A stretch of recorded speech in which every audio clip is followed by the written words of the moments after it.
Now, Zimbabwe's final nationwide mobile biometric voter registration will begin next Sunday.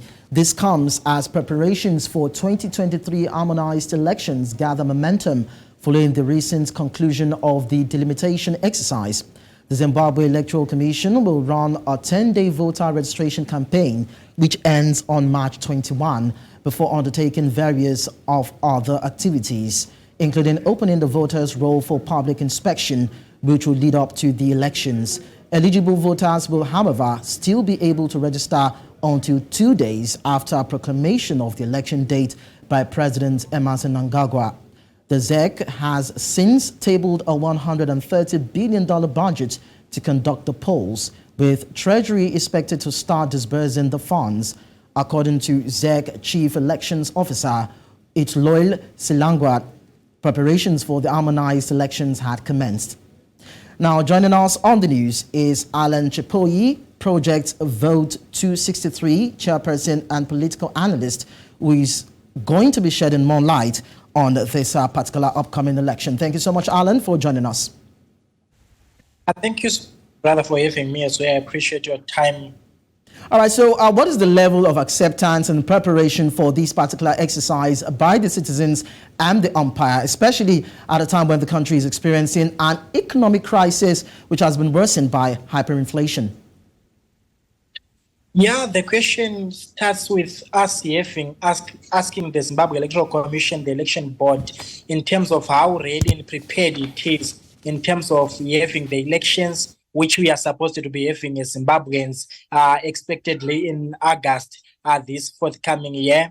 As you know, we have a lot of things that are happening in Zimbabwe, ranging from issues to do with economic crisis, and that on its own has also made Zimbabwean government, Zimbabwean finance department, in terms of equipping the Zimbabwe Electoral Commission to have enough resources to go and have it prepared for the forthcoming elections. And we also have other issues to do with voters' roll, which the people of Zimbabwe have been requesting the Zimbabwe Electoral Commission to bring out on table so that the people can see and actually check their names. But unfortunately, that has never happened. And this will obviously give an impression to the whole world, to the people of Zimbabwe, that the Zimbabwe Electoral Commission is not yet ready for the national election. The Electoral Commission says it will run a 10-day voter registration campaign before undertaking other activities for the election. But then, do you think that the time frame will be sufficient enough to achieve this purpose? We are the people that are involved in the elections. We have been going through a lot of things to make sure that we assist the people of Zimbabwe to register to vote.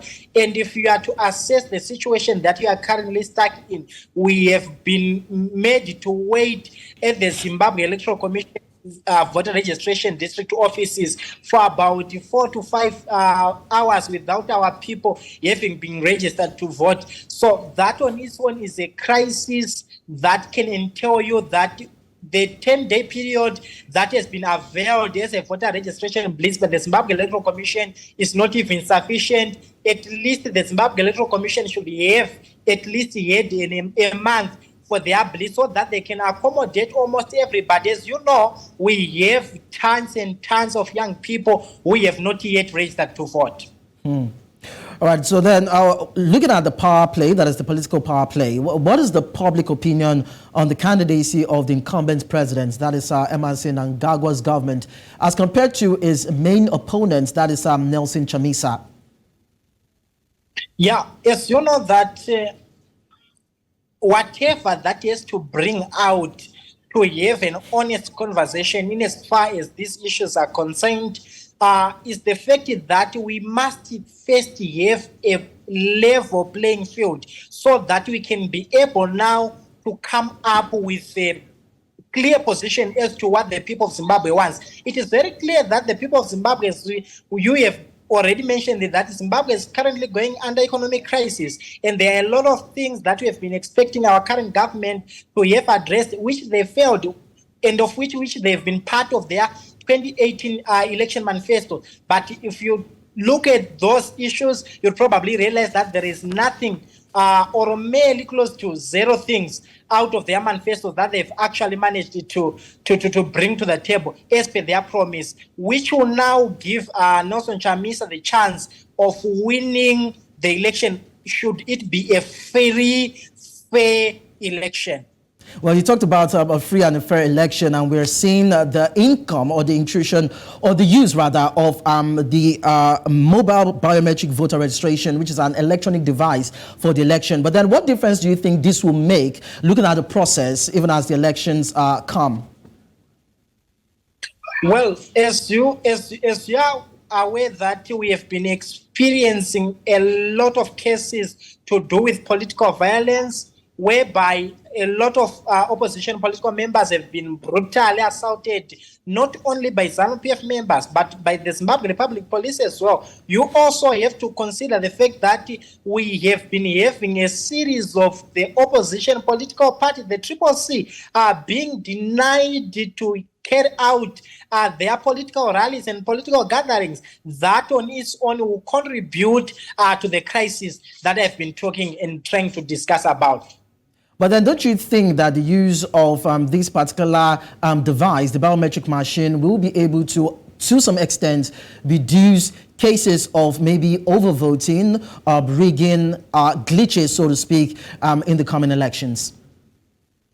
This is the same process that we also used in 2018 election, the election which has been disputed over the issues to do with voter manipulation and rigging. So there is nothing particularly that has changed as from the conditions that we had in 2018 as far as we compare it with the same conditions that we have in 2023. So what is very critical at this particular juncture to avoid issues to do with election manipulation and issues to do with vote rigging, I think it's high time that we as organizations that are involved into elections, we try the best that we could to make sure that we register as many people as possible, as with the case that happened in last elections in Zambia. As you know, that the young people came out with their numbers and vote to the extent that the ruling party ended up claiming that the opposition rigged the election. So what is critical at this particular moment is for all the people of Zimbabwe to come out with their numbers, encourage each other to register to vote, and also for the political parties to make sure that they all come together as opposition political parties, form a coalition that will be able to go to the election, face Emerson Mnangagwa, and win the election. All right, thank you so much, Allan, and we wish the citizens all the best in their forthcoming elections. Thank you. Thank you for having me as well.